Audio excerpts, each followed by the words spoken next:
কিয়ামত কবে কায়েম হবে মানুষ জানে না, মানুষ এও জানে না বৃষ্টি কোথায় বর্ষণ হবে, মানুষ এও জানে না মাতৃগর্ভে কি আছে, আগামীকাল কি করবে বান্দা তা জানে না, এমনকি কোন মাটিতে তার মৃত্যু হবে এটা আল্লাহ ছাড়া কেউ জানে না।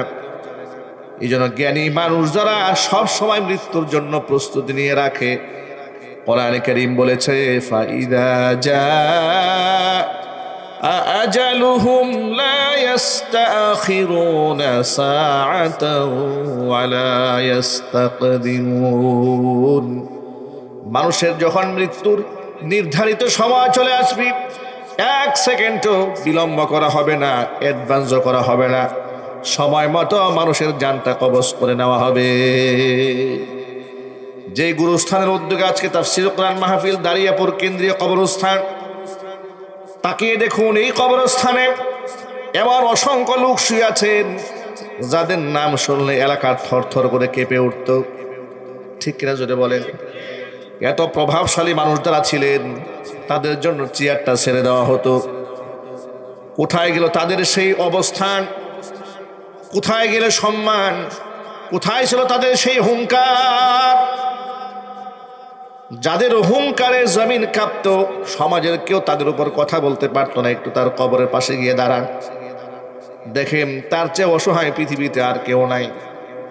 আপনি তাকে মারেন, কাটেন, বকাবাজি করেন, তার পক্ষে কেউ আপনাকে প্রতিবাদ জানাবে না। সে এতটাই অসহায়, তার করার কিছুই নাই। সে আপনার কাছে অপেক্ষায় থাকে কখন তাকে আপনি কি একটু সালাম করবেন, তার জন্য আল্লাহর কাছে দোয়া করবেন। এই জন্য নবী করিম সাল্লাল্লাহু আলাইহি ওয়াসাল্লাম মানুষদেরকে উদ্বুদ্ধ করেছেন, নাহাইতুকুম আন জিয়ারাতিল কুবুরি ফাজুরুহা ফাইন্নাহা তুযাক্কিরুল মাউতা।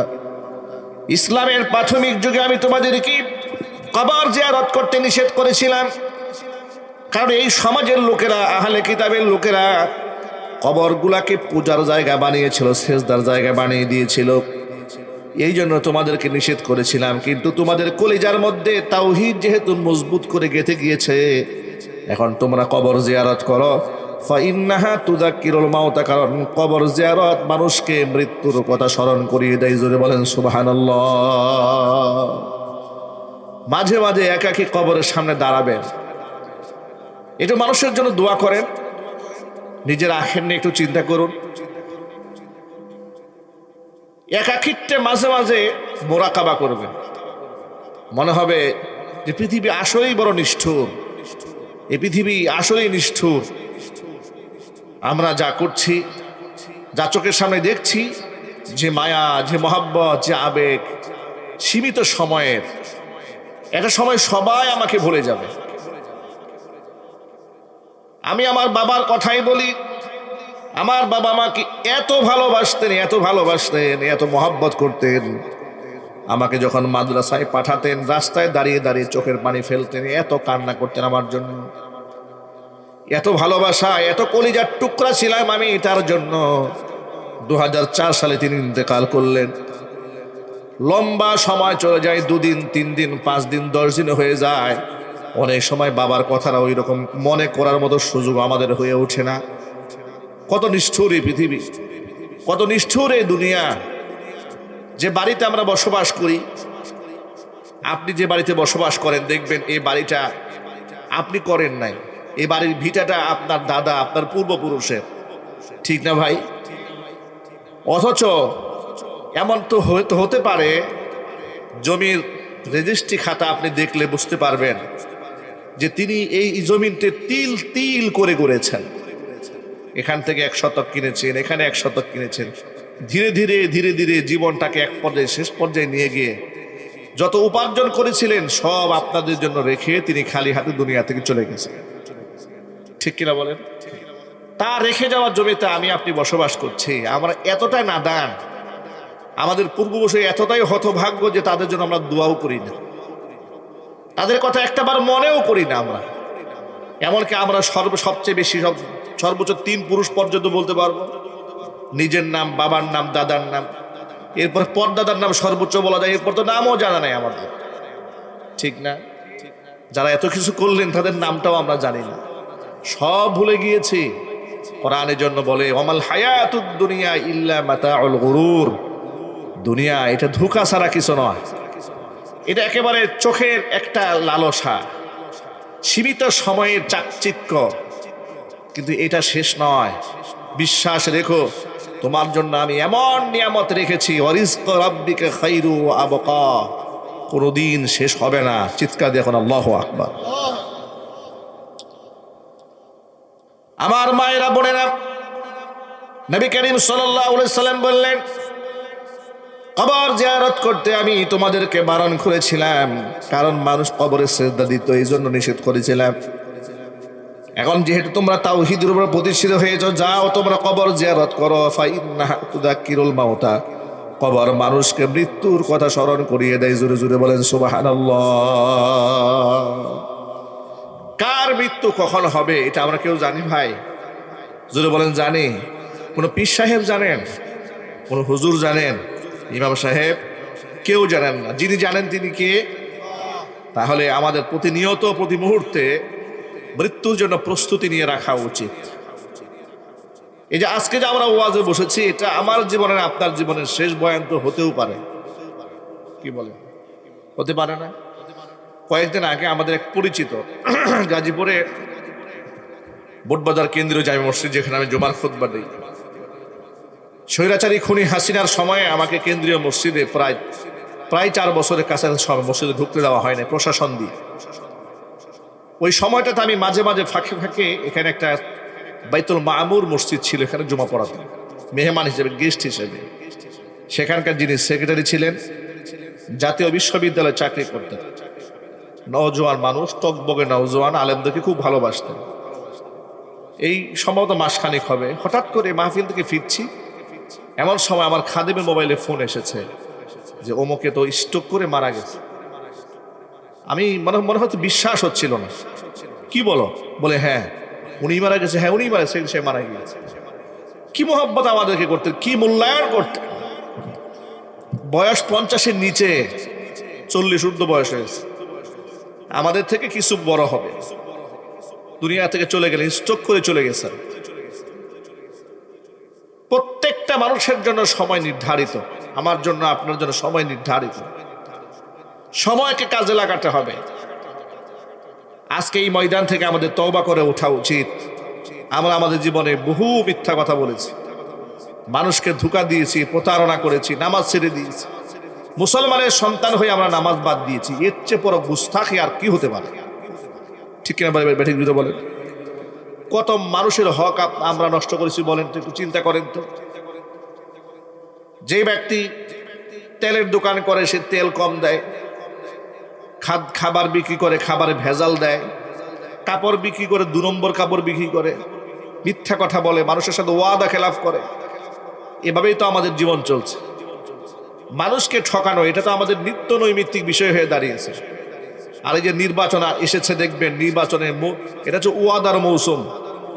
কিসের মৌসুম ভাই জুড়ে বলেন তো? ওয়াদার মৌসুম। ওয়াদা করতে তো টাকা লাগে না, অসুবিধা নেই, ওয়াদা করছে। আচ্ছা একটু বুকে হাত দিয়ে একটু সত্য কথা বলেন তো, বিগত 54 বছরে বাংলাদেশে তো বহু নির্বাচন হয়েছে, ওয়াদা হয়েছে। নির্বাচিত হওয়ার আগে মানুষ যে ওয়াদা করে, নির্বাচিত হয়ে যাওয়ার পরে এই ওয়াদা পূরণ করে, এই নাটা তো ভালো করে বলতে পারেন নাই।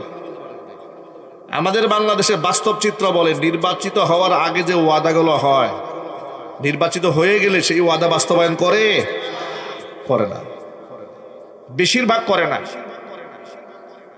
নির্বাচনের আগে এক একজনের ব্যবহার দেখলে মনে হয় একেবারে সাহাবায়ে কেরামের জিন্দেগি চলে আসছে। কি ব্যবহার, সালাম কালাম, মুসাফা, মুয়ানাকা, রিক্সাওয়ালার পিঠে গিয়ে হাতায়, কুলিমজুর ঠেলাওয়ালার সাথে মুয়ানাকা মুসাফা করে। ঠিক না ভাই? ফুটপাতে বসে চা খায়, বুঝায় আহারে একেবারে আব্দুল কাদের জিলানি। কোনো মতে একবার নির্বাচিত হয়ে গেলে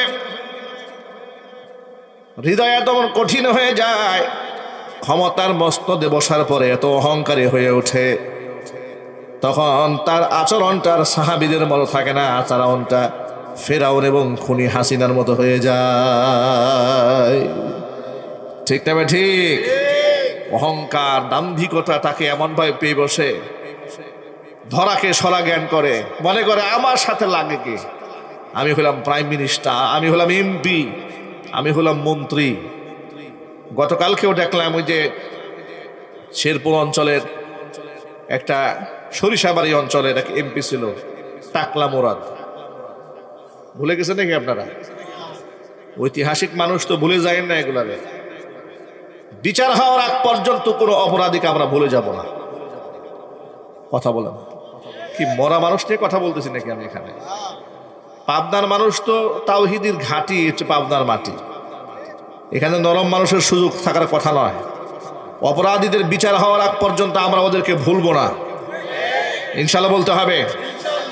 ভুলে যাবেন আপনারা? ওরা যে বিয়াদবি আলেমদের সাথে করেছে, যে গুস্তাখি আলেমদের সাথে করেছে, যে দাম্ভিকতা দেখিয়েছে, যে বাজে উক্তিগুলা করেছে, এর বিচার হওয়ার দরকার আছে না নাই? ইনশাল্লাহ বলেন। আর বিচার হতে গেলে আপনারা এই যে নির্বাচনের সময় হা ভোট দিবেন, হা, ঠিক কিনা? এখানে ধর্মকর্মের ব্যাপার না। গোটা বাংলাদেশ এখন ধর্মকর্ম দিয়ে চলেও না। নির্বাচনের সময় আপনারা হাতে ভোট দেবেন, সংস্কারের পক্ষে থাকবেন। কোনো জালেম শহীদের শাসক নতুন করে আমরা বাংলার মাটিতে তৈরি হতে দেবো না, ইনশাআল্লাহ। ঠিকটা ব্যাঠিক জুড়ে বলেন। হাসিনার আমলের মতো আরেকটা আমল আমাদের জীবনে আসুক, এটা আমরা চাই। আরো জুড়ে বলেন, চাই কোনোদিন? আমরা কোনোদিনই আমল চাই না যে ওয়াজ করতে গেলে থানা থেকে পারমিশন নিয়ে আসতে হবে, এই আমল আমরা চাই না। আমরা সে আমল চাই না বক্তা কথা বলছে, বক্তার সামনে থেকে মাইক কেড়ে নেওয়া হবে, আমরা সে আমল চাই না। মতের বিরুদ্ধে কথা বলেছে তাকে গুম করে ফেলা হবে, আমরা সে আমল চাই না। বিচার বহির্ভূত তাকে ক্রস ফায়ার দিয়ে হত্যা করা হবে, আমরা সেই আমল চাই না। যে আমলে ক্ষমতার মস্তক থাকার কারণে চোখের সামনে জীবন্ত মানুষকে হত্যা করা হয়েছে কিন্তু বিচার হবে না, পেশি শক্তি দিয়ে তাকে বাঁচিয়ে রাখা হবে। কিংবা শত সহস্র খুনের অপরাধী, একাধিক খুনের অপরাধী রাষ্ট্রপতি তারা নিজস্ব পাওয়ারে ক্ষমা করে দেবেন, এইরকম নিকৃষ্ট দেশ আমরা চাই না। কথা ঠিক না ব্যাঠি জুড়ে বলে? এরা যদি পরিবর্তন করতে চান তাহলে হাতে ভোট দেবেন। হাতে ভোট দেবেন কারা কারা? হাত দেখি তো ভাই, ইনশাল্লাহ। ভালো করে হাত তোলে না কেন? এখানে তো রাজনীতির কিছু নাই। দেশের পরিবর্তন চান কারা কারা? হাত দেখি। খুনি হাসিনার জামানা আমরা আর চাই না, ইনসাফের বাংলাদেশ দেখতে চাই। ভালো করে তোলেন, দু হাত তোলেন, লিল্লাহি তাকবীর। আল্লাহ পাক আমাদেরকে কবুল করে, জোরে করে আমিন। ভোট দেবেন কি নাতে না হাতে? আরো জোরে, হাতে ভোট দেবেন। আল্লাহ কবুল করে, জোরে করে আমিন। প্রিয় ভাইরা আমার, এদেরকে আমরা ভুলে যাব না ততদিন, এদের বিচার হবে না বাংলার মাটিতে যতদিন। ওরা ক্ষমতার মস্তদে বসে অহংকার করেছে। আলেম ওলামাদেরকে এরকম বৃদ্ধাঙ্গুলি দেখায় বলেছে টাইম নাই, টাইম নাই।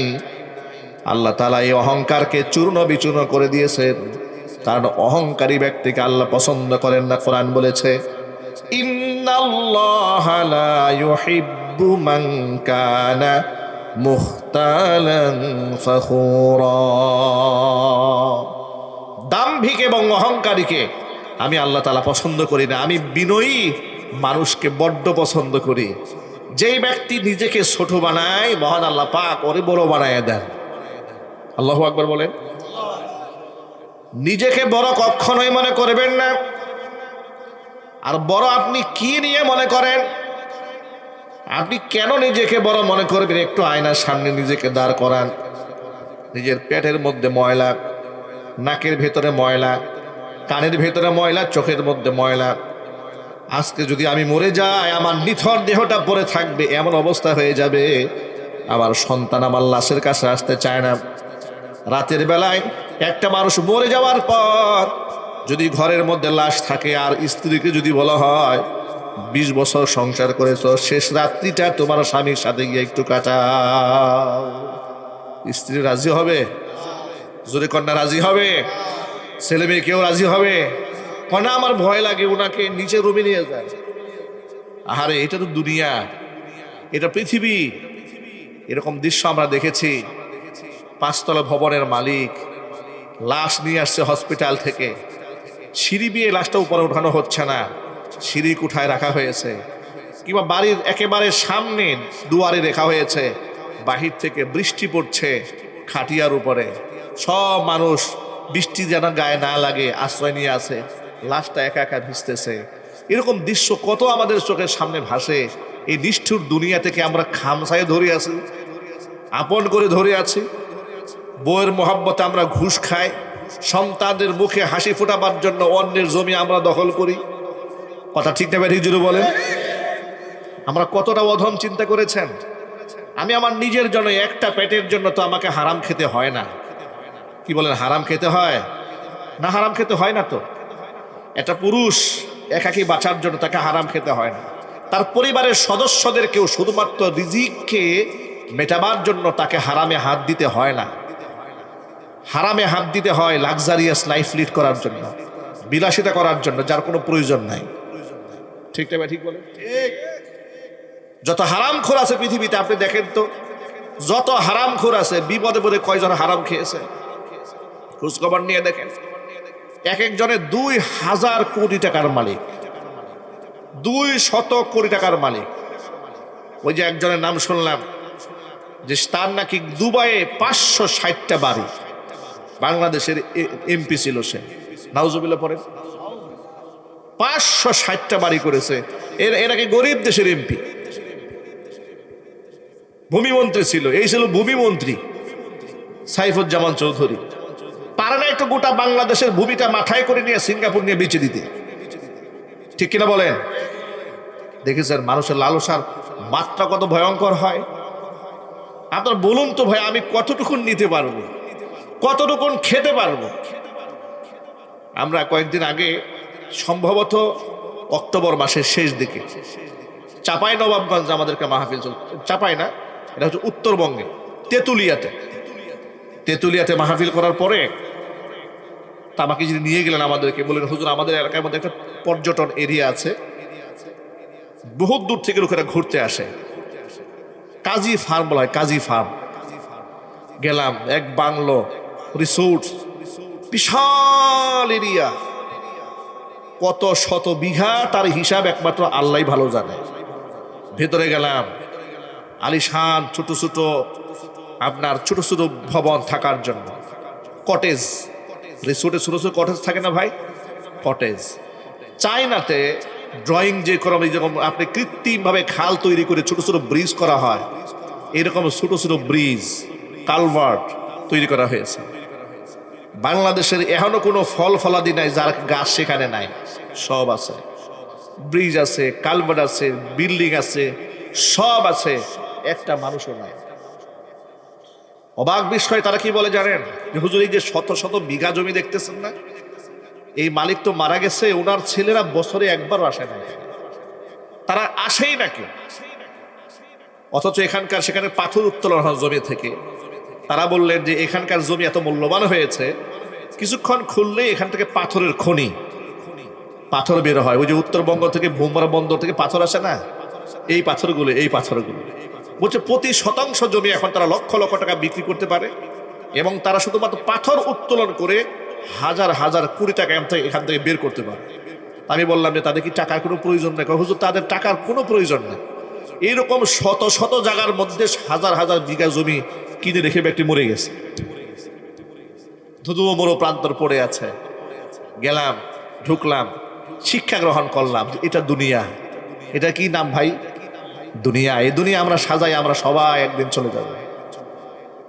এই কথাটা কেন বললাম শোনেন, আমরা এই মিথ্যা দুনিয়া সবার সাজাবার জন্য আমরা সুদে হাত দিয়েছি, আমরা ঘুষে হাত দিয়েছি, দুর্নীতির মধ্যে আমরা চ্যাম্পিয়ন হয়েছি। আমরা মানুষের নামে মিথ্যা মামলা দিয়ে অন্যের জমি আমরা দখল করেছি। বাস্তবতা সমাজে আছে না নাই? একটু জুড়ে বলেন।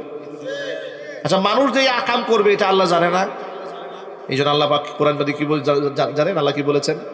আল্লাহ পাক বলেন, ওয়ালা তাকুলু আমওয়ালাকুম বাইনাকুম বিল বাতিলি ওয়াতুদলু বিহা ইলাল হুক্কামি লিতাকুলু ফারিকাম মিন আমওয়ালিন নাসি বিল ইসমি ওয়া আনতুম তা'লামুন।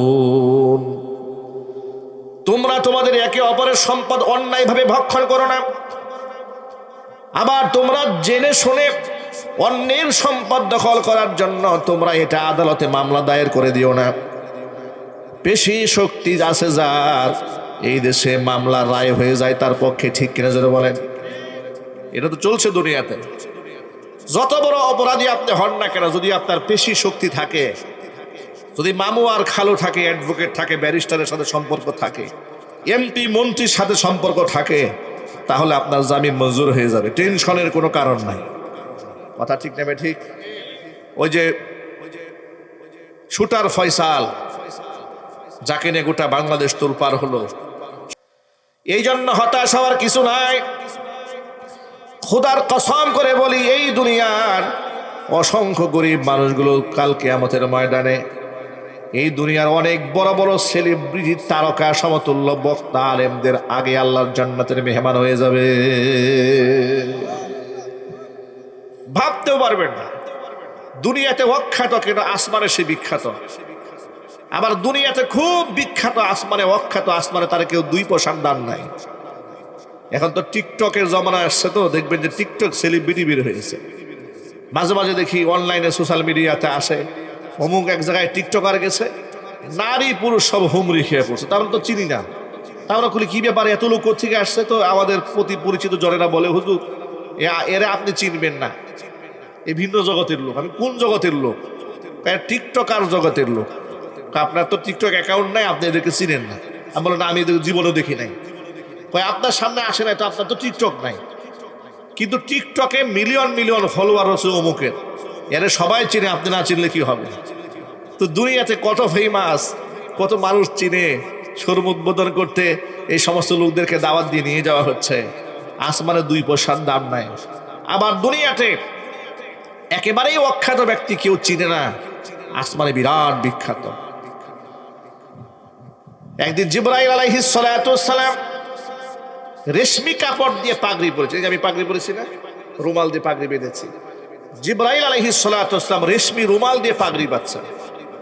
এরপরে রাসূলের কাছে আসছেন, এসে বলছেন, ইয়া রাসূলুল্লাহ, মান মাতা মিন উম্মাতিকাল ইয়াউমা, আজকে আপনার উম্মতের কে মারা গেছে? হুজুর বলেন, আমার জানা নাই তো। যিনি মারা গেছেন তার রুহটা যখন আসমানে পৌঁছেছে, ফেরেশতারা তার রুহ নিয়ে এমন আনন্দে উদ্বেলিত হয়েছে, একজনের কাছ থেকে আরেকজনের রুহ এমন ভাবে নিচ্ছে যে ইহতাজ্জালাহু আরশুর রহমান, আল্লাহর আরশ পর্যন্ত কেঁপে উঠেছে। নবী করিম সাল্লাল্লাহু আলাইহি ওয়াসাল্লাম দৌড় দিলেন একজন সাহাবীর ঘরের দিকে। সেই সাহাবীর নাম হচ্ছে সাদ বিন মুআজ রাদিয়াল্লাহু তাআলা আনহু। জিহাদের ময়দানে আহত হয়েছিলেন। হুজুর ধারণা করলেন হয়তো সাদ শহীদ হয়ে গেছে, দৌড়ে গেলেন সাদ বিন মুআজের বাড়িতে। গিয়ে দেখতে পেলেন সাদ বিন মুআজের নিথর দেহটা মাটিতে পড়ে আছে, আর তার রূহটা আল্লাহর জান্নাতের মেহমান হয়ে উড়াল দিয়ে চলে গেছে আরশে আজিমে। জোরে বলেন সুবহানাল্লাহ। এই সাদ বিন মুআজ রাদিয়াল্লাহু তাআলা আনহুর রূহ নিয়ে ফেরেশতারা এত আনন্দ কেন করলো? সাদ বিন মুআজ রাদিয়াল্লাহু তাআলা আনহু রাসূলকে এত প্রচন্ড ভালোবাসতেন, এত মহব্বত করতেন। জিহাদের ময়দানে আঘাতপ্রাপ্ত হওয়ার পরে সাদ বিন মুআজ আল্লাহর কাছে দোয়া করে, রব্বুল আলামিন, আমি জানি না মক্কার যে কাফেররা আমার নবীকে কষ্ট দিয়েছে, সেই কাফেরদের সাথে মুহাম্মদ সাল্লাল্লাহু আলাইহি ওয়াসাল্লামের আর কোনো যুদ্ধ বাকি আছে না। যদি যুদ্ধ বাকি থাকে, আল্লাহ তোমার কাছে আমার শেষ অনুরোধ যে আমার যেন এই আঘাতে আমার মৃত্যুটা না হয়, আমি যেন শহীদ না হই। কারণ রসুলের দুশ্মন যারা, হুজুরকে যারা কষ্ট দিয়েছে, এদের বিরুদ্ধে আমি লড়তে চাই। এদের বিরুদ্ধে লড়তে লড়তে আমি শাহাদাতের পিয়ালা পান করে তোমার দরবারে হাজিরা দিতে চাই। আর যদি কুফফার কুরাইশদের সাথে মুসলমানদের কোনো জিহাদ বাকি না থাকে, হে আল্লাহ, তোমার কাছে আমার মিনতির সাথে আমি বলছি, বিনয়ের সাথে আমি উচ্চারণ করছি, এই আঘাতেই যেন আমার শাহাদাতটা মঞ্জুর হয়ে যায়। কুফফার কুরাইশদের সাথে নবী করিম সাল্লাল্লাহু আলাইহি ওয়াসাল্লামের আর কোনো জিহাদ বাকি ছিল না। মহান আল্লাহ পাক তার শাহাদাতকে মঞ্জুর করে নিয়েছেন। একটু চিৎকার দিয়ে বলতে পারবেন আল্লাহু আকবার। আপনাদেরকে কেন বললাম এই কথাটা? দরিদ্র হওয়ার কারণে কখনো নিজেকে অসহায় মনে করবেন না। তার কারণ নবীজি সাল্লাল্লাহু আলাইহি ওয়াসাল্লাম দারিদ্র জীবন যাপন করেছেন। দরিদ্র মানুষের সাথে নবীজি সব সময় উঠা বসা করতেন। দরিদ্র মানুষের সাথে উঠা বসা করার কারণে মক্কার এক কুখ্যাত কাফের ছিল, নাম ছিল তার উয়াইনা ইবনে হিসিন। একদিন ডেকে বলে, ও মুহাম্মদ, আমি আমরা এই সমাজের মধ্যে এলিট পিপল যারা আছি, সম্ভ্রান্ত ব্যক্তিবর্গ যারা আছি, তারাও তোমার কথা শুনি, তোমার হেদায়েতের কথাগুলো গ্রহণ করি। এটা কি তুমি চাও না? হুজুর বলেন আমি অবশ্যই চাই। যদি চাও তাহলে এক কাজ করতে হবে। সেই কাজটা কি? তুমি যখন দিনের কথা বলো, আমাদেরকে যখন বলবে, সেই মজলিসে বেলালের মতো গরিব থাকা যাবে না। নাউজুবিল্লাহ পড়েন। আম্মারের মতো গরিব মানুষ থাকা যাবে না। গরিব মানুষ যেখানে বসে সেখানে আমরা বসতে পারবো না, আমাদের প্রেস্টিজ ইস্যু হয়ে দাঁড়ায়। ওরা আমাদের গোলাম, এদের পাশে বসলে আমাদের প্রেস্টিজ ইস্যু হবে না, আমরা এদের পাশে বসবো না। আমাদের জন্য আলাদা একটা মঞ্চ তৈরি করতে হবে। এটা জোরে কর নাউজুবিল্লাহ। প্রিয় ভাইরা, ইসলাম ধর্মে ধনী দরিদ্রের ভেদাভেদ আছে? যদি বলেন আছে। আল্লাহর কাছে দাবি হতে হয় আমল দিয়ে, তাকওয়া দিয়ে। কথা বলুন ঠিক কিনা? বুঝে বলেন ভাইরা আমার। আল্লাহর নবী দরিদ্র মানুষের সাথে উঠা বসা করতেন। কাফেররা প্রস্তাব দিয়েছে তাদের জন্য যেন আলাদা প্যান্ডেল করা হয়, সেই মঞ্চে যেন গরিব মানুষ না থাকে। নবীজি সাল্লাল্লাহু আলাইহি ওয়াসাল্লাম সিদ্ধান্ত নেওয়ার আগে কোরআন মাজিদের সূরাতুল কাহফে আল্লাহ পাক রাসূলকে দরিদ্র মানুষের ব্যাপারে আয়াত নাযিল করে জানাই দিলেন, ওয়াসবির নাফসাকা মা'আল্লাযীনা ইয়াদউনা রাব্বাহুম বিল গাদাতি ওয়াল আশিয়্যি ইউরিদুনা ওয়াজহা ولا تعد عيناك عنهم تريد زينة الحياة الدنيا ولا تطع من أغفلنا قلبه عن ذكرنا واتبع هواه وكان أمره فرطا ومر حبيب واصبر نفسك مع الذين يدعون ربهم بالغداة والعشي يريدون وجهه। যেই সমস্ত গরিব মানুষগুলো সকাল সন্ধ্যায় একমাত্র তাদের রব আমি আল্লাহর সন্তুষ্টি কল্পে আমাকে ডাকে, আপনি অত্যন্ত ধৈর্যের সাথে, সবরের সাথে তাদের সাথে আপনি সময় কাটান। আপনি ওই সমস্ত ধনাঢ্য ব্যক্তির দিকে ফিরেও তাকাবেন না যাদের কল্পগুলো আমার স্মরণ থেকে তারা গাফেল করে রেখেছে, ওয়াত্তাবা হাওয়া, নফসের তাবিদারি করেছে, ওয়াকানা আমরুহু ফুরুতা, তাদের কাজগুলো সব সীমালঙ্ঘনের কাজ। এই কাফেরদের সাথে আবার আপনার আলাদা সময় দিয়ে এদের ধনীদেরকে আলাদা সময় দিবেন, গরিব সাহাবীদেরকে অবমূল্যায়ন করবেন, সেটা যেন না হয়। আপনি দরিদ্র সাহাবীদের সাথে ধৈর্যের সাথে সময় কাটান। চিৎকার দিয়ে বলেন আল্লাহু আকবার। ভাবা যায় দরিদ্র মানুষের পক্ষে অবস্থান কে গ্রহণ করেছেন বলেন তো ভাই? একটু কথা বলে না কেন ভাই? কে নিয়েছেন? আল্লাহ নবী বলেন আমি জান্নাতে যখন তাকিয়েছি দেখেছি জান্নাতের অধিকাংশ মানুষ গরিবরা। সুবহানাল্লাহ। এর পরের পয়েন্টটা আমার মা বোনরা একটু ঠান্ডা মাথায় খেয়াল করতে হবে। আল্লাহ নবী এরপরে বলেন ওয়াত্তালাতু ফিন্নার, এরপরে আমি জাহান্নামের দিকে তাকালাম, দেখি জাহান্নামী কারা। ফারাআইতু আকসারা আহলিহান নিসা, জাহান্নামের দিকে তাকাই দেখি জাহান্নামের অধিকাংশ বাসিন্দা এই পৃথিবীর মহিলারা। মহিলারা জাহান্নামের অধিকাংশ আসন দখল করে ফেলেছে। নাউজুবিল্লাহ পড়েন। ইবনে মাসউদ রাদিয়াল্লাহু তাআলা আনহুর হাদিসে এসেছে নবীজি সাল্লাল্লাহু আলাইহি ওয়াসাল্লাম ঘর থেকে বের হয়ে ঈদের নামাজ পড়ালেন। ঈদের নামাজ পড়িয়ে সাহাবীদের সামনে খুতবা দিলেন, পুরুষদের সামনে। ফাতান নিসা, এরপরে মহিলাদের সামনে গেলেন। যাওয়ার পরে ডেকে বলেন ইয়া মা'শারান নিসা, হে নারীরা, তাসাদদাকনা, তোমরা আল্লাহর রাস্তায় দান করো। ফাইন্নী উরিতুকুন্না আকসারু আহলিন নার, আমাকে দেখানো হয়েছে তোমরা অধিকাংশ নারী জাহান্নামী। নারীরা প্রশ্ন করলেন ফাবিমা যাকা ইয়া রাসূলুল্লাহ, হে আল্লাহর রাসূল, আমরা যে জাহান্নামে যাব কারণটা কি? হুজুর বলেন দুইটা বড় পাপ আছে। কয়টা যদি বলেন তো ভাই? দুইটা পাপের কারণে অধিকাংশ নারী জাহান্নামে যাবে। এর মধ্যে এক নাম্বার পাপ লিতুকসিরিনাল লানা, কথায় কথায় লানত দেওয়া, বেশি বেশি মানুষকে অভিশাপ দেওয়া। এটা নারীদের একটা অভ্যাস। মিজাজ খারাপ হয়ে গেছে সন্তানদেরকে লানত দেয়, স্বামীকে লানত দেয়, প্রতিবেশীকে লানত দেয়, বাপ মারে পর্যন্ত লানত দেয়। ঠিক নেবে ঠিক। মিজাজ আরো বেশি খারাপ হয়ে গেলে নিজের উপরে লানত দেয়, বলে আল্লাহ এই দুনিয়ার ভাল লাগে না, তুমি আমার উঠায় নিয়ে যাও। সন্তান একটু দুষ্টমি বেশি করলে সন্তানের লানত দিয়ে বলে, এই তুই মরতে পারিস না, আল্লাহ তোর চোখে দেখে না, তুই পুকুরে পড়ে মরতে পারিস না, এই ধরনের বাজে কথা বলে। এরকম মহিলা নাই এলাকায়? কথা বলে না কেন? আছে না নাই? মায়েরা বোনেরা, সন্তানকে কখনো অভিশাপ দেবেন না। বাবা মার দোয়া আল্লাহর কাছে 100% কবুল হয়ে যায়। বাবা মার রাগের কথাও আল্লাহর কাছে কবুল হয়। মেজাজ বেশি খারাপ হয়ে গেলে কি বলবেন? হাদিস লিখা আছে, হাদিস শরীফে এসেছে, সন্তান বেশি রাগ করলে, জেদ করলে কি বলবেন শোনেন, রাহিমাকাল্লাহ, আল্লাহ তোর উপর রহমত নাজিল করুক, হাদাকাল্লাহ, আল্লাহ তোর হেদায়েত দান করুক, ইয়াহদিকুমুল্লাহ, আল্লাহ তোর হেদায়েত নসিব করুক। এই ধরনের ভাষা সন্তানের ব্যাপারে প্রয়োগ করবেন। সন্তানটা যদি আল্লাহ হেদায়েত দিয়ে দেয়, আপনার চোখই তো ঠান্ডা হয়ে যাবে। কি বলেন? আপনার সন্তান যদি হেদায়েত প্রাপ্ত হয়, সবার আগে কলিজা ঠান্ডা হবে কার? মা বাবার কলিজা ঠান্ডা হয়ে যাবে। সুতরাং বদদোয়া না দিয়ে দোয়া করেন। আপনারা কাবা শরীফের ইমাম সাহেবের গল্প শুনেন নাই? কাবার ইমাম একদিন গল্প চলে বলছিলেন, আমি ছোটবেলায় খুব দুষ্ট ছিলাম, মারাত্মক লেভেলের দুষ্ট। আমার মা একদিন রাগে গুসা আমারে বলে, ঘর থেকে বের হ, আল্লাহ যেন তোরা কাবার ইমাম শরীফ ইমাম বানায় দেয়। এত রাগ করে বলছে আমার মা, জিদ করে আমি ঘর থেকে বের হয়ে গেছি। সেই আমি বড় হয়েছি, লেখাপড়া করেছি, আল্লাহ পাক আমার কাবার ইমাম বানাই দিছে। কার কথা কোন জায়গায় আল্লাহ পাক কবুল করেন সেটা একমাত্র কে ভালো জানেন, জুড়ে বলেন। মায়েরা বোনেরা, সন্তানের বদদুয়া দিয়েন না।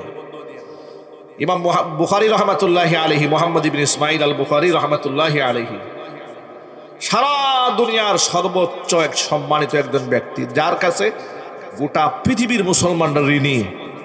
বুখারী শরীফ যিনি রচনা করেছেন, আস-সাহহুল কিতাব বাদা কিতাবিল্লাহ, আল্লাহর কোরআনের পরে সর্বাধিক গ্রহণযোগ্য কিতাব হচ্ছে আস-সাহিহুল বুখারী। সেই ইমাম বুখারী রহমাতুল্লাহি আলাইহি যখন শিশু ছিলেন, জন্ম নেওয়ার পরে রোগে আক্রান্ত হয়ে চোখের দৃষ্টি হারিয়ে ফেলেছেন।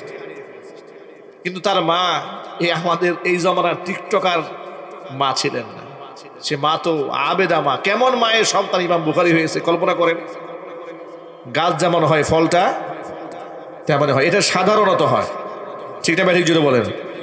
গোবরেও পদ্ম ফুল ফোটে, কিন্তু সাধারণত গাছ যেমন হয় ফলটা তেমন হয়। বুখারী রহমাতুল্লাহি আলাইহির মা সন্তান যখন দৃষ্টি হারিয়ে ফেলেছেন, প্রতি রাতে তাহাজ্জুদের নামাজে আল্লাহর কাছে দোয়া করে সন্তানের জন্য, আল্লাহ আমার সন্তানের চোখের দৃষ্টি ফিরিয়ে দেয়, দোয়া করে, সব সময় দোয়া করে। প্রায় 3 বছর দোয়া করেছেন। কয় বছর? 3 বছর দোয়া করে। রাতের বেলায় স্বপ্ন দেখেন, কি যেন বলছেন, মুহাম্মদ ইবনে ইসমাঈলের মা, তোমার সন্তানের দুনো চোখের দৃষ্টি ফিরিয়ে দেওয়া হয়েছে। তিনি ঘুম থেকে জাগ্রত হলেন, তাকায় দেখলেন সন্তানের দৃষ্টি আল্লাহ পাক ফিরিয়ে দিয়েছেন। এই জন্য আমি মা বোনদেরকে বলি, প্রিয় মায়েরা বোনেরা, খবরদার সন্তানকে বদদোয়া দিয়েন না।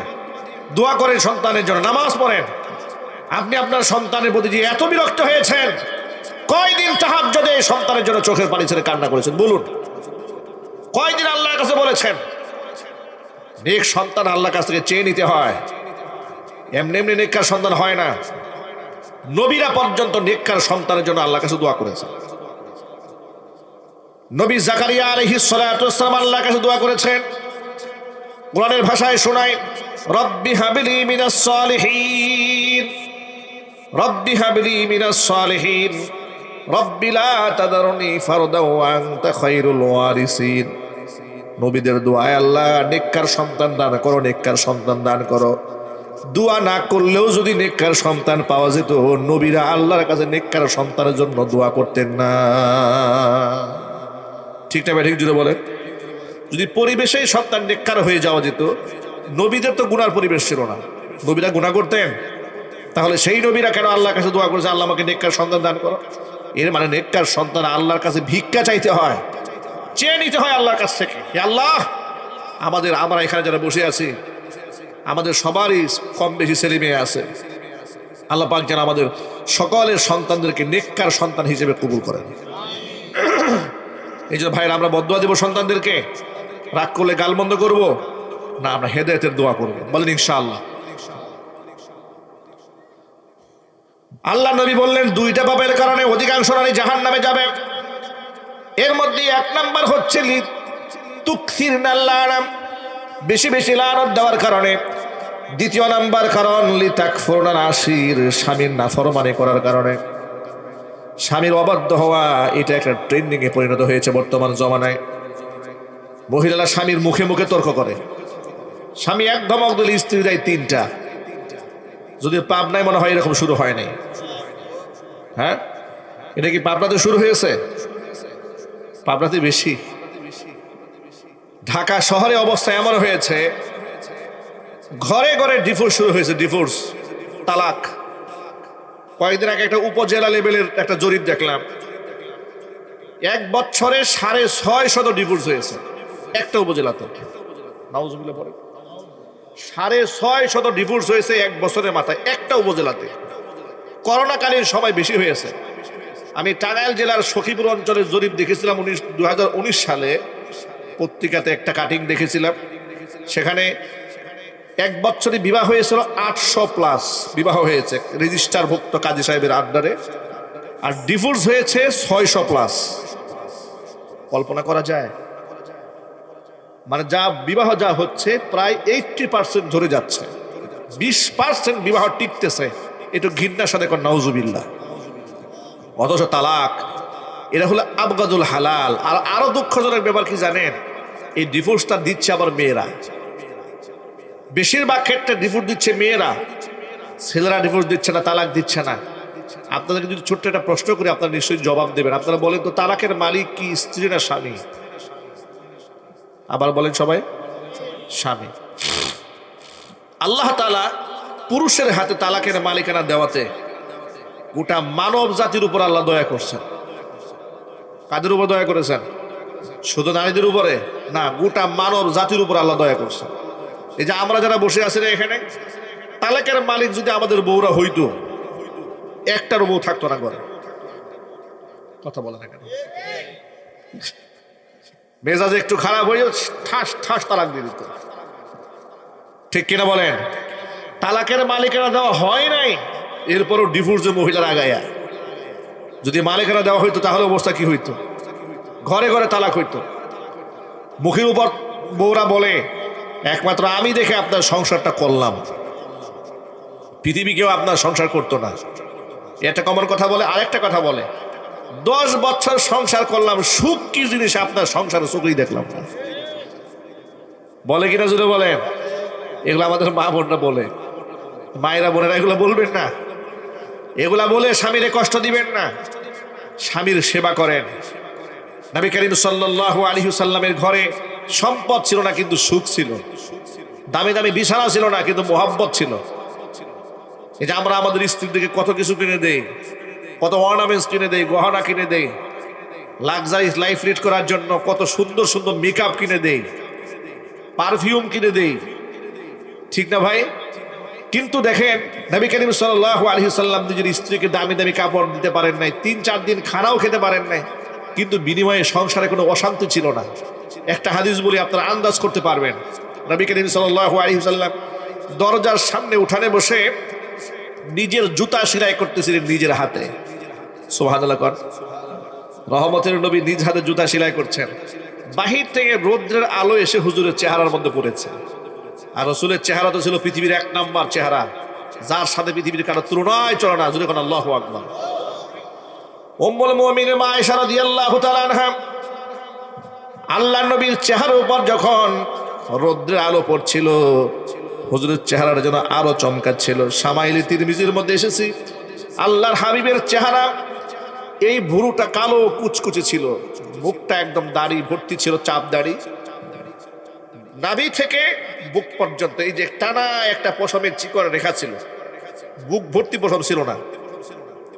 দেহের স্ক্রিনটা ছিল শিশু বাচ্চাদের মতো কোমল, শরীরে অতিরিক্ত কোন মেদ ভরে ছিল না, অনেক লম্বাও ছিলেন না, অনেক খাটোও ছিলেন না, একেবারে সাদাও ছিলেন না, কালোও ছিলেন না, লালও ছিলেন না। এর মানে হচ্ছে রাসূল পাক সাল্লাল্লাহু আলাইহি সাল্লামকে আল্লাহ এমন একটা রং দিয়েছিলেন, পৃথিবীর এক শব্দে তার বর্ণনা করাই সম্ভব ছিল না। চিৎকার দিয়ে এখন আল্লাহু আকবার। মা আয়েশা রাদিয়াল্লাহু তাআলা আনহা হুজুরকে ডেকে বলেন, ইয়া রাসূলুল্লাহ, কবিতার ভাষায় পৃথিবীতে সৌন্দর্যতার যে প্রশংসা, যে নমুনা তিনি পেশ করেছেন, আমার তো মনে হয় পৃথিবীর সমস্ত কবিদের সমস্ত সৌন্দর্যতা এবং প্রশংসার ভাষা একমাত্র আপনার চেহারার জন্যই প্রযোজ্য। মা আয়েশা রাসূলের প্রশংসা করে হুজুরের মনটা ভরে দিয়েছেন। ঘরে নাই খাবার, পেটে নাই খাবার, কিন্তু প্রশংসা করে মা আয়েশা রাদিয়াল্লাহু তাআলা আনহাকে রাসূল তাৎক্ষণিক একটা জবাব দিয়ে দেন, এই পৃথিবীতে নারীদের মধ্যে আমার কাছে সবচেয়ে উত্তম নারী হচ্ছে আয়েশা, আর পুরুষদের মধ্যে সর্বাধিক প্রিয় ব্যক্তি হচ্ছে আয়েশার পিতা হযরত আবু বকর সিদ্দিক। জোরে বলেন সুবহানাল্লাহ। এই একটা হাদিস থেকে আপনি একটা শিক্ষা গ্রহণ করতে পারেন, সেটা হচ্ছে রাসূলের ঘরে আভিজাত্য ছিল না, কিন্তু মায়া ছিল, মহব্বত ছিল, সম্মান বোধ ছিল স্বামীর প্রতি, স্ত্রীর প্রতি স্বামীর। আমাদের ঘরে সব আছে, সম্মান বোধ নাই। আমরা কেউ কাউকে গুনি না, গুনায় ধরি না, 2 পয়সার দাম দেই না। আমরা স্বামীরাও আমাদের স্ত্রীর উপর জুলুম করি, আমাদের স্ত্রীরা আমাদের উপর জুলুম করে। ঠিক তবে ঠিক এর তওবা উভয়কে করা উচিত। আমাদের মা বোনরা আজকের মাহফিল থেকে তওবা করবে, আমরা যারা স্বামী আছে আমরাও তওবা করব। মনে রাখবেন, শুধু মুখে দাড়ি, মাথার মধ্যে পাগড়ি, গায়ে জুব্বা পরলে সুন্নতি আমলওয়ালা হওয়া যায় না। দেশের সুন্নত আনা সহজ, কিন্তু নিজের ব্যক্তিকে সুন্নতের আলোয় আলোকিত করা বড় কঠিন। ঠিক কিনা বলেন? দেশ দিয়ে তো সুন্নত যে কেউ নিতে পারে, যে কেউ এটা ধারণ করতে পারে, কিন্তু আমলের উপর সুন্নতে চলে আসা এত সহজ ব্যাপার নয়। আমরা যদি আমাদের স্ত্রীদের সাথে সুন্দর আচরণ করতাম, তাদের হকগুলো আদায় করতাম, তাহলে আমাদের এই মনোমালিন্যতা হতো না, এত ডিভোর্স এবং তালাকের সংখ্যা বাড়তো না সমাজে।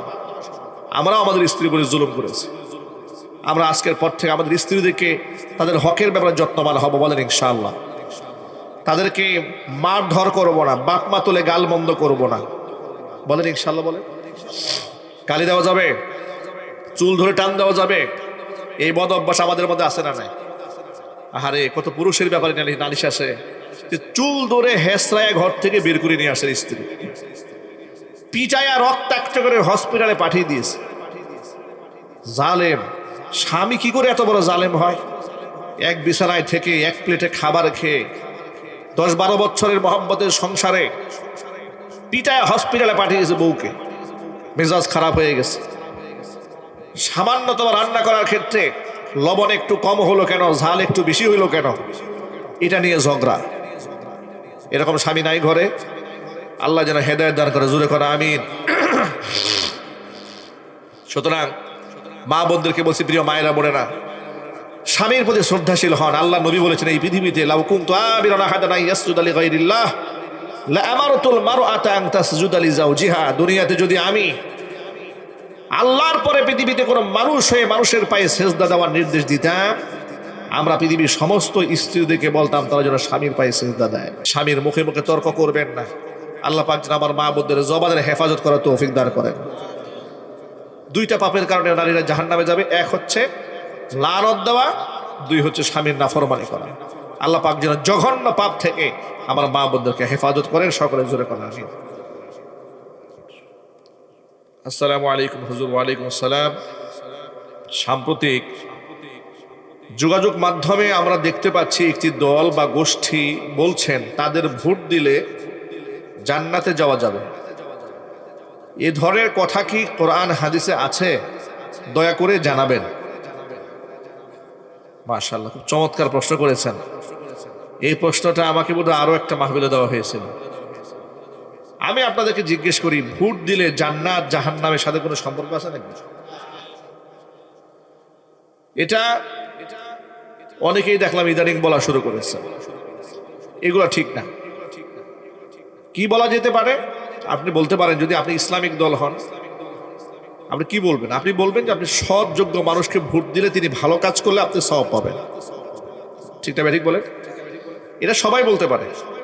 এটা শুধু একটা নির্দিষ্ট দলের জন্য না, উন্মুক্ত কথা। আপনি ভালো মানুষকে সাপোর্ট দিবেন, ভালো মানুষ তার জীবনে যত ভালো কাজ করবে, আপনার সাপোর্ট পাওয়ার কারণে এমপি হয়েছে, মন্ত্রী হয়েছে, যত ধরনের পজিটিভ কাজ করেছে, নগর উন্নয়নের কাজ করেছে, সামাজিক কাজ করেছে, মানবাধিকারের কাজ করেছে, সমাজ সেবামূলক যত ভালো কাজ করেছে, সমস্ত ভালো কাজের একটা পার্সেন্টেজ সওয়াব আপনি আমলনামায় পাবেন, ঠিক কিনা? আর যদি তিনি এমন একজন ব্যক্তিকে আপনি সাপোর্ট দিলেন যে আপনার ভোটে এসে নির্বাচিত হওয়ার পরে চুরি, ডাকাতি, টেন্ডারবাজি, লুটতরাজি, এরপরে মদের বার সহ এখানে কোনো অ্যাকাউন্ট নাই, উনি করেন না, কি বলেন, একটা সোয়াবের ভাগে আপনি পাবেন না? কি অবশ্যই পাবেন। এই জন্য এই ব্যাপারে সাবধান হতে হবে। আর যারা এই যে এই ধরনের কথাবার্তা, মুখরোচক কথাবার্তা বলেন যে আমারে ভোট দিলে জান্নাত পাবেন, এগুলো ধোঁকাবাজি আর প্রতারণা, বাটপারি ছাড়া কিছু না। ঠিকটা বেড়ে জুড়ে বলেন, এগুলা কি ধোঁকাবাজি, একে স্পষ্ট ধোঁকাবাজি। গণতান্ত্রিক সিস্টেমে রাজনীতি করাই তো যায় শর্ত সাপেক্ষে। ইদানিং দেখলাম অনেকে আবার গণতন্ত্রের এই ভোটাভুটিকে জিহাদ বলা শুরু করছে। জিহাদ, আমরা জিহাদে নামছি। পাগলামি তো সীমা থাকা উচিত নিয়ে। কোন জায়গায় জিহাদ বলেন? গণতন্ত্রের মূল মন্ত্রই তো কুফুরি মন্ত্র, জনগণ সকল ক্ষমতার উৎস। কি জনগণ সকল ক্ষমতার উৎস? সকল ক্ষমতার উৎস কে? আবার আপনি এখানে আসছেন, ওলামা ইকরাম এটাকে জায়েজ বলছেন অল্প সময়ের জন্য। মুসলমানরা কোনো গণতন্ত্রে বিশ্বাসী হতে পারে না, মুসলমান খেলাফতে বিশ্বাসী, ঠিক কিনা বলেন? মুসলমান গণতন্ত্রে বিশ্বাসী নয়। গণতন্ত্র আসছে পশ্চিমাদের কাছ থেকে, আব্রাহাম লিঙ্কন থেকে আসছে। আব্রাহাম লিঙ্কন কি নবী রসুল নাকি? কি বলেন আপনারা? নবী রসুল। আর গণতন্ত্রকে পৃথিবী থেকে শান্তি দিতে পারবে? 54 বছর বাংলাদেশে গণতান্ত্রিক সিস্টেমে নির্বাচন হয় নাই, কথা বলা না কেন? আরো জুড়ে বলেন, দেশ শান্তি আসছে, কিয়ামত পর্যন্ত আসবে না, কথা বলে না কেন? আপনারা মনে করেন শান্তি আসবে, কিয়ামত পর্যন্ত আসবে না, লিখে রাখেন। মারামারি হবে, কাটাকাটি হবে, দাঙ্গা হবে, মারামারি হবে, পিটাপিটি হবে। যে দল হারবে বলবে নির্বাচন সুষ্ঠু হয় নাই, যে দল জিতবে করবে একবার 100% ফেয়ার ইলেকশন হয়েছে। খুনি হাসিনা তো এই কথাই বলতো, ভোট দেয় নাই কুত্তা ছাড়া কেউ, কয় 60% ভোট পাইছে, বলে নাই? এগুলো তো গণতন্ত্রের সিস্টেমে এটা। সুতরাং এই গণতান্ত্রিক ভোটাভুটি করে আমাকে ভোট দিয়ে দিলে আপনি জান্নাতে চলে যাবেন, কি আপনি কি জান্নাতে ঠিকাদারে নিয়ে আসছেন নাকি ভাই? এটা বড় ভয়ঙ্কর কথা। আল্লাহ পাক যেন এখান থেকে আমাদের বেঁচে থাকার তৌফিক দান করেন, জবানকে হেফাজত করেন। যতটুকু না বললে না ততটুকু বলেন, কিন্তু বাড়িয়ে কথা বলা কোনো দরকার নাই। বেলা শেষে কিন্তু আমার রবের সামনে দাঁড়াতে হবে।